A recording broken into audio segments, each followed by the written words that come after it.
there, this is Jen Baker of 800 Furniture, and right now I'm working on this really beautiful buffet that's behind me.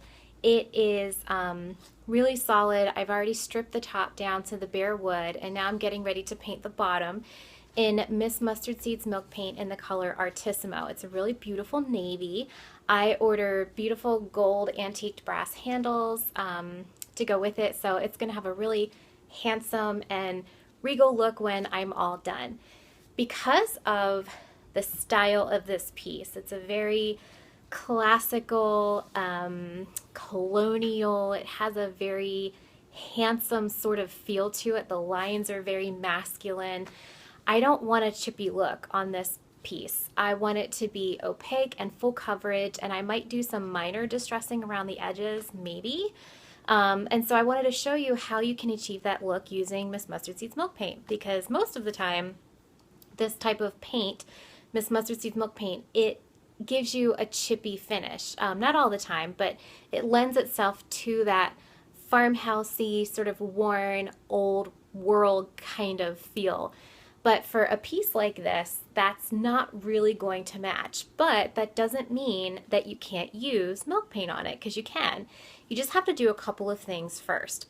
The first thing I've done already is I've taken a rag and odorless mineral spirits and I've wiped down the entire piece, because if there's anything greasy on it, if there's any oils from your hands, people have over-pledged this and used too much furniture polish in the past, I want to make sure I get all of that off. The next thing I'm doing is I'm going across the entire piece with 80 grit sandpaper, and I'm doing a really good thorough scuffing of the surface. And I'm not sanding and scuffing to remove the finish that's already on there. What I'm doing is I'm roughing it up just enough to give it what we call tooth. I'm roughing it up so that the milk paint has something to stick to. Milk paint is a natural product. It has 5 natural ingredients, and for most of the colors, and it doesn't have any additives in it. There's nothing in there that helps it to stick like most modern paints. So sometimes you have to give milk paint a little bit of help by sanding down and scuffing your piece first, cleaning it off thoroughly, and even using the bonding agent, which I plan on doing with this piece because I don't want to take any chances. So like I said, you just take a piece of sandpaper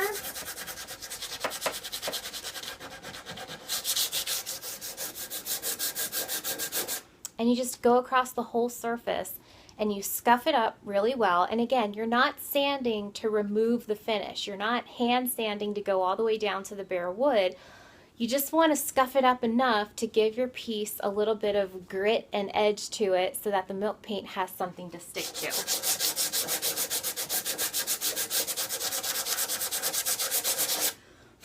So I want to show you and bring you in real quick so you can kind of see what I'm talking about. So let's just get this focused real quick. So this top part has not been done yet. This is all very, very smooth and shiny, and I just did like this bottom ledge right here, and that's kind of what you're going for. You want this, not this. And again, remember, you're not sanding to remove the finish, you're sanding to give your piece some tooth and to give it a surface that the milk paint can stick to. So I'd love to show you pictures when I'm all done, and that's kind of my tip for you today. So grab some milk paint from me. I sell it down at Morgantown Market in Morgantown, Pennsylvania, and I'd love to see what you're working on too.